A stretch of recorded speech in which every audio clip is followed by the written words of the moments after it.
Conference की जा रही है। गृह मंत्रालय की प्रतिनिधि बोल रही हैं। विस्तृत दिशा निर्देश जारी किए गए हैं। गृह मंत्रालय ने सभी राज्यों एवं केंद्र शासित प्रदेशों को पत्र लिखकर इन दिशा निर्देशों को ग्राउंड लेवल पर क्रियान्वित करवाने तथा आम जनता के लाभ के लिए इनके व्यापक प्रचार पर जोर दिया है।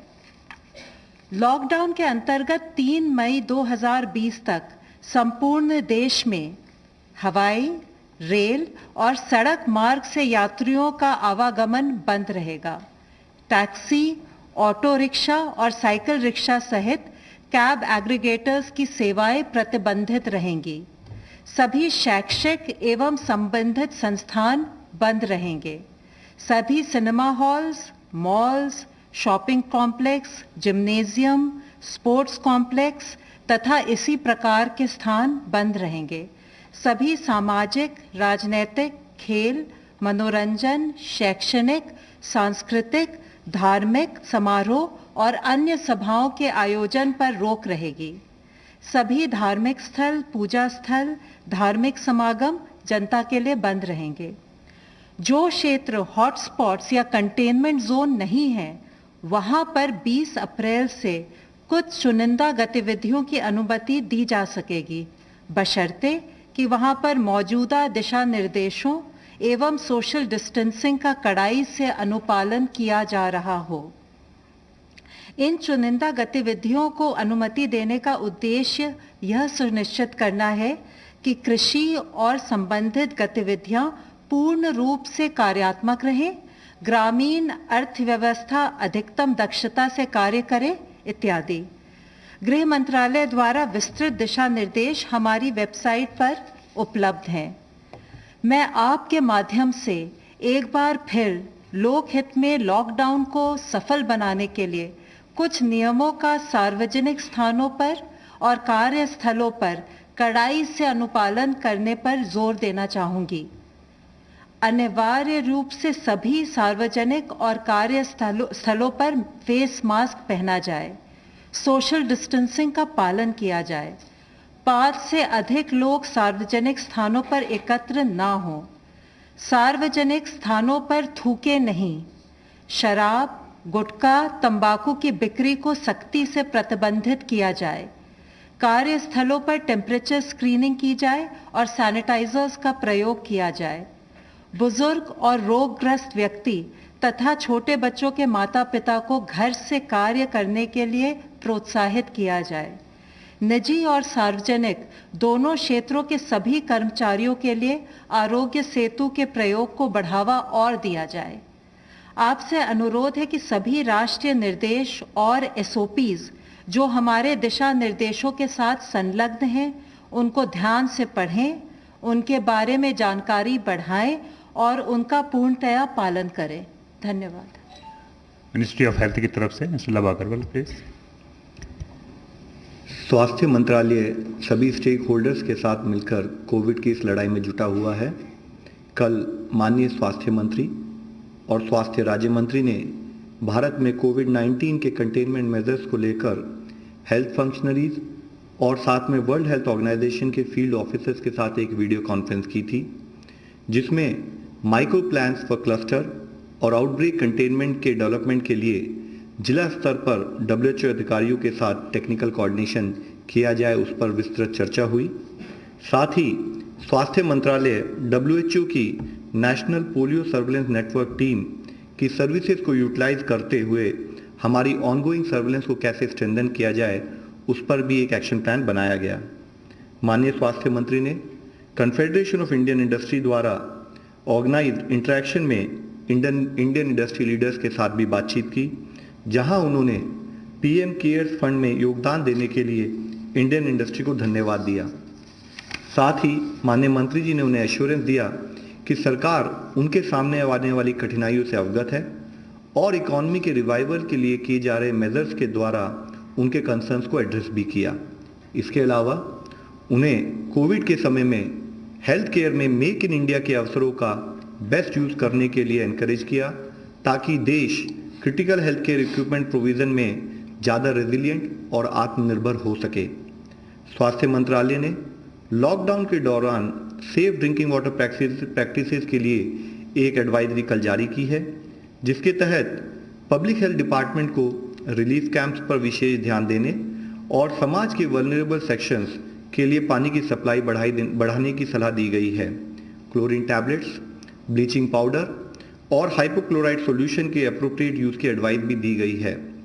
स्वास्थ्य मंत्रालय ने सभी स्टेट्स और यूनियन टेरिटरीज को कोविड-19 के आउटब्रेक के दौरान इसेंशियल सर्विसेज हेल्थ सर्विसेज की डिलीवरी पर एक डिटेल्ड गाइडलाइंस को भी इशू किया है, जिसके तहत इन सेवाओं में जैसे कि मैटरनल और child health services, prevention and management of communicable health diseases, treatment of chronic illnesses शामिल हैं, ताकि उनके कॉम्प्लिकेशंस को अवॉइड किया जा सके और इमरजेंसीज को एड्रेस किया जा सके।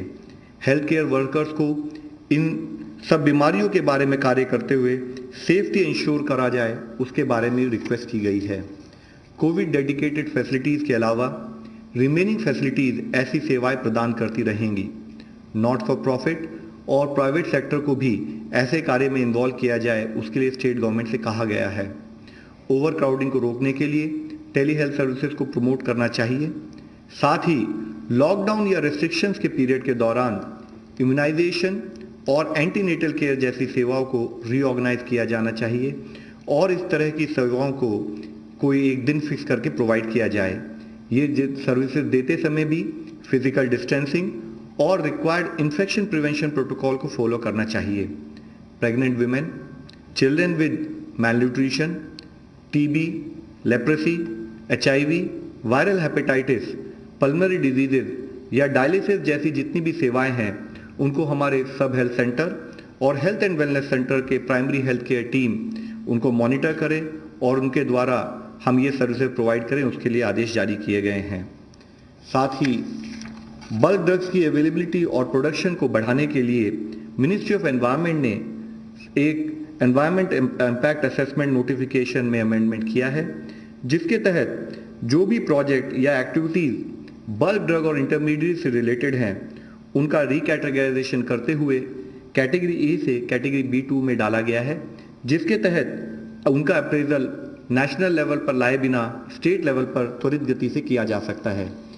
इसके द्वारा भारत सरकार जो चाहती है कि इम्पॉर्टेंट मेडिसिन और ड्रग्स की अवेलेबिलिटी बढ़े, और यह अमेंडमेंट 30 सितंबर से जिन्होंने भी कोई भी प्रपोजल दिया है उस पर लागू होगा। आज स्टेट रेगुलेटरी बॉडीज इस कैटेगरी के तहत 100 से अधिक प्रपोजल की समीक्षा कर रही है, जो डिसीजन मेकिंग के डिफरेंट लेवल पर है। अब तक टोटल 1489 पीपल हैव रिकवर्ड, और अगर हम देखें तो एक दिन के अंदर 183 लोग रिकवर हुए हैं। भारत में कंफर्म केसेस की संख्या में टोटल 941 नंबर्स का इंक्रीज नोट किया गया है, और टोटल पॉजिटिव केसेस 12,380 12,380 हैं। अब तक टोटल रिपोर्टेड डेथ्स 414 हैं, जिसमें से 37 deaths have been reported in last 1 day. मैं आप लोगों की दृष्टि में लाना चाहूँगा, हमारी इस लड़ाई में, हमारे इस एफर्ट्स में अभी तक भी फील्ड लेवल पर किए हुए एक्शन के तहत 325 ऐसे जिले हैं जहां पर कोई भी केस नहीं आया है। हमारी केस फैटेलिटी रेट अगर 3.3% है, तो हमारी percentage of people who have recovered so far is around 12.02%। साथ ही फील्ड लेवल पर जो कुछ ऐसे जिले जहां पर इससे पहले केसेस आए थे, लेकिन फील्ड एक्शन के द्वारा उनको कंट्रोल और उनके कंटेनमेंट से संबंधित जो काम हुआ है, उसके तहत माही इन पुडुचेरी एक वह जिला है जहां पर पिछले 28 दिनों से कोई फर्दर पॉजिटिव केस नहीं आया है। इसके साथ ही 27 ऐसे जिले हैं उन 17 राज्यों में जहां पर पिछले 14 दिनों से कोई पॉजिटिव केस नहीं आया है, जिसमें है कि पटना बिहार से, नादिया वेस्ट बंगाल से, प्रतापगढ़ राजस्थान से, गिर सोमनाथ पोरबंदर गुजरात से, भद्राद्री कोथागुड़म तेलंगाना से, साउथ गोवा गोवा से, उत्तराखंड से Pauri Garhwal, Pilibhit in UP, Rajouri in Jammu Kashmir, west Imphal in Manipur, Bilaspur, Durg, Rajnandgaon Raipur में, छत्तीसगढ़ में, पुडुचेरी में जैसे मैं बता चुका हूँ माहे, ऐजवाल वेस्ट जो है मिजोरम में, देवनगिरी, कोडगु, तुमकुर, उडुपी और बेल्लारी कर्नाटका में, वायनाड कोट्टयम केरला में, SBS नगर पंजाब में, हरियाणा में पानीपत और मध्य प्रदेश में शिवपुरी। मैं आप सबसे यही रिक्वेस्ट करना चाहूँगा कि फील्ड लेवल पर जो कंटेनमेंट का ये प्लान ऑफ एक्शन इम्प्लीमेंट हो रहा है, उसके रिजल्ट हमें दिखने लगे हैं। लॉकडाउन, सोशल डिस्टेंसिंग और कंटेनमेंट मेजर्स के इस कंबाइंड एफर्ट से अगर हम लोग इसी तरीके से इस सतत प्रयास में लग रहेंगे तो हमें सफलता जरूर मिलेगी। धन्यवाद। ICMR representative please. आज तक हमने 2,90,401 लोगों की टेस्ट की है। उनमें से 30,043 यानी 30,043 इनकी टेस्ट कल हुई। उसमें 26,331 जो थे वो ICMR नेटवर्क के जो 176 लैब्स है उनमें हुआ है। 3,712 ये प्राइवेट लैब्स में हुआ है जिनकी संख्या अभी 78 है, और उनके कलेक्शन सेंटर्स ये 16,000 सिटीज़ के अंदर पाए जाते हैं देश भर में। ये जो कैपेसिटी का बार बार इशू आता है, अभी आपने देखा कि 26,331 वो नेटवर्क में से हुए हैं। हम अगर 9 घंटा काम करते हैं जैसे एक शिफ्ट में करते हैं तो हमारी अभी जो लैब की कैपेसिटी है वो 42,418 है, और अगर हम उसको बढ़ा के 2 शिफ्ट में कर दें तो 78,227 लोगों की टेस्ट हम हर दिन कर सकते हैं। दूसरी बात जो बार बार पूछ रहे थे सब, रैपिड टेस्ट किट्स आए क्या? 2 किस्म के रैपिड टेस्ट किट्स आज आ चुके हैं। एक लिवजॉन करके कंपनी का है, एक वॉन्फ्लो करके कंपनी का है। ये जो टेस्ट किट्स हैं इनकी संख्या लिवजॉन की 2 लाख और वॉन्फ्लो की 3 लाख है। इन दोनों किट में थोड़ा सा फ़र्क है। फ़र्क यह है कि लिवजॉन का जो किट है, लिवजॉन का किट और वॉन्फ्लो के किट में IgG और IgM 2 अलग बैंड्स आते हैं क्या? एक इसमें दोनों बैंड एक साथ होते हैं, जिसके बारे में हम थोड़ी चर्चा करके देखें। इन दोनों किट्स की सेंसिटिविटी 80% से ज़्यादा है और स्पेसिफिसिटी भी तकरीबन 84% से ऊपर ही है। तो जिस ढंग से इनका जो क्लेम है कि ये टेस्ट अच्छे हैं, शायद उसका पहला इस्तेमाल होगा और हमको खुद को भी उसके बारे में फील्ड कंडीशंस में का पता चल जाएगा। अब जब इन चीज़ों की हम बात करते हैं तो 2 चीज़ें समझना ज़रूरी है। ये सीरोलॉजिक किट्स हैं। अब जब हम सीरोलॉजिक किट्स बोलते हैं, जो एंटीबॉडी देखने के किट्स जिसको हम अभी रैपिड किट करके ज़्यादा जानते हैं, वो किट्स के बारे में हमको थोड़ा समझना पड़ेगा। मेरे शरीर में अगर विषाणु गया तो मुझे क्या दिखेगा? सबसे पहले मेरे नेज़ल स्वैब या ओरल फेरेंजियल स्वैब, जहाँ से स्वैब जो हम लेते हैं, उसमें विषाणु नज़र आएगा। मैं अगर और 8 दिन रुकूं, 8 दिन के बाद में मुझे क्या दिखाई देगा कि जैसे मुझे लक्षण आना शुरू हो जाएंगे, उन विषाणु की संख्या ये मेरे गले में या नाक में रहे वो सबसे ज़्यादा होती है जब लक्षण आते हैं। जब उसके बाद में ये गिरना शुरू हो जाती है। अब उस वक्त एंटीबॉडी को क्या होगा? अब थोड़ा एंटीबॉडी के बारे में हम समझ लें, यानी वो क्लैरिटी हमको लोगों तक पहुंचाने आएगी। मेरे शरीर में अगर कोई विषाणु गया तो वो विषाणु को लड़ने के लिए मेरा शरीर कुछ शस्त्र तैयार करता है, जिनको हम साइंटिफिक भाषा में एंटीबॉडी बोलते हैं। ये एंटीबॉडी जो होती है, जैसे अगर मुझे बताना है, समझो इस किस्म का विषाणु है, तो एंटीबॉडी इससे एग्जैक्टली उल्टी होती है। वो इस किस्म की रहेगी और उसको चिपक जाएगी तो वो विषाणु नाकाम हो जाएगा। अब हमको एक समझना है, इनमें टाइप्स होते हैं।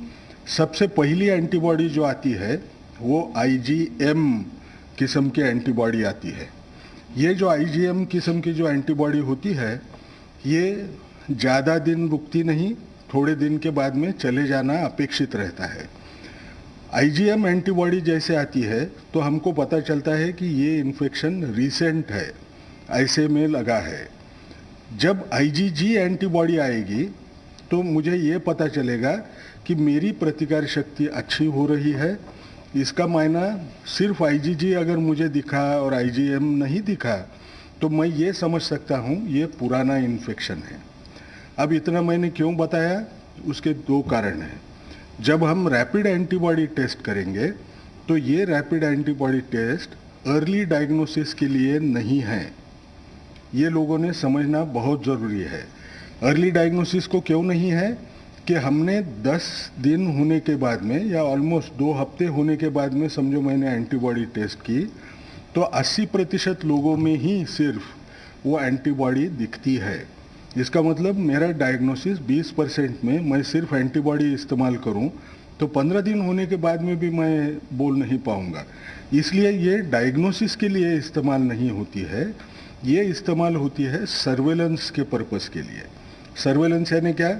जैसे अग्रवाल साहब बार बार आपको ये बता रहे हैं कि हॉटस्पॉट्स होते हैं। अब ये हॉटस्पॉट पे आपको अगर नज़र रखना है तो यहाँ ये बढ़ते जा रहा है या कम होते जा रहा है ये अगर मुझे देखना है तो मैं ये एंटीबॉडी टेस्ट पीरियोडिकली करके मैं जान सकता हूँ। अब कुछ लोगों के मन में एक विचार आएगा कि क्या एंटीबॉडी टेस्ट पॉजिटिव हो गई इसका मायना मुझे इन्फेक्शन हुआ, मुझे बाद में इन्फेक्शन नहीं होगा, ऐसे मैं मान सकता हूँ क्या? तो हमको एक दूसरी चीज़ समझना है। कोई भी विषाणु के खिलाफ जब एंटीबॉडी तैयार होती है, हर विषाणु उस विषाणु के साथ बाद में अच्छे ढंग से लड़ सकती है वो एंटीबॉडी, ऐसे नहीं होता है। उदाहरण के तौर पे देता हूँ, मुझे अभी यहाँ हिंदी में क्या बोलते हैं मालूम नहीं, वैरिसेला जोस्टर करके जो होती, चिकन पॉक्स जो होता है ना, चिकन पॉक्स की जो बीमारी होती है उसमें जो एंटीबॉडी एक बार तैयार हो जाए तो इतने अच्छे दर्जे की होती है, इतनी अच्छी क्वालिटी होती है कि ज़िंदगी भर बाद में नए सिरे से ये चिकन पॉक्स आपको कभी होता नहीं। लेकिन उसी हिसाब से अगर आपने देखा तो साइंस में का पैराडॉक्स देखो, आपको HIV इन्फेक्शन हुआ, मेरे शरीर में HIV एंटीबॉडी ज़िंदगी भर दिखेगी लेकिन वो HIV के खिलाफ प्रोटेक्ट नहीं करती है। तो एंटीबॉडी दिखे भी तो हम ये नहीं समझ सकते हैं कि इसका मायना मुझे हुआ ही नहीं है। ये देख यानी मेरा इम्यून रिस्पांस बहुत स्ट्रांग है, अभी मुझे कभी होगा नहीं, ये बोलना कठिन होता है। कब तक कठिन होगा? जब तक इसके ऊपर अच्छा संशोधन नहीं होता, ये एंटीबॉडी कितनी अच्छे ढंग की है इसका पता नहीं चलता, जब तक हम इसको इस्तेमाल नहीं कर सकते इस ढंग से। ये क्यों बोल रहा हूँ? हमने सर्वेलेंस पर्पस के लिए इस्तेमाल करना है, ट्रेंड देखने के लिए इस्तेमाल करना है, लेकिन इसको हम अर्ली डायग्नोसिस के हिसाब से हमने कभी इस्तेमाल करना नहीं चाहिए। अब दूसरी बड़ी बात कि हम जब ये एंटीबॉडी टेस्ट के इंडिकेशन बोल रहे हैं कि ये सर्वेलेंस में इस्तेमाल करते हैं, तो फिर एक बार हम याद करवा के देख लें कि ये RT-PCR जो है पहली वायरोलॉजिक टेस्ट हम किन किन लोगों को दे रहे हैं। अब अगर मैं आपको बोलूं, फिर पुरानी याददाश्त आपको दिलवा दूं कि ये जो टेस्ट किट है, ये जो टेस्ट है किस किस को ऑफर होती है? जो भी ऐसी जगह से इंटरनेशनली आया है जिनको 14 दिन में वो वहाँ गया था जहाँ ये बीमारी ज़्यादा फैली हुई थी, उसको ऑफर हो सकती है, उसको अगर उसके लक्षण दिखाई दे तो। लेकिन आज के तौर पे ये क्राइटेरिया रिलैक्स्ड है, लेकिन कभी ना कभी तो भी, क्योंकि ये अभी तो लॉकडाउन चालू है, इंटरनेशनल फ्लाइट्स नहीं है, कभी ना कभी तो भी ऐसे होगा, फिर हम खुल जाएं, उस वक्त ये क्राइटेरिया फिर लगेगा, इसलिए उसको अभी भी रखे हैं।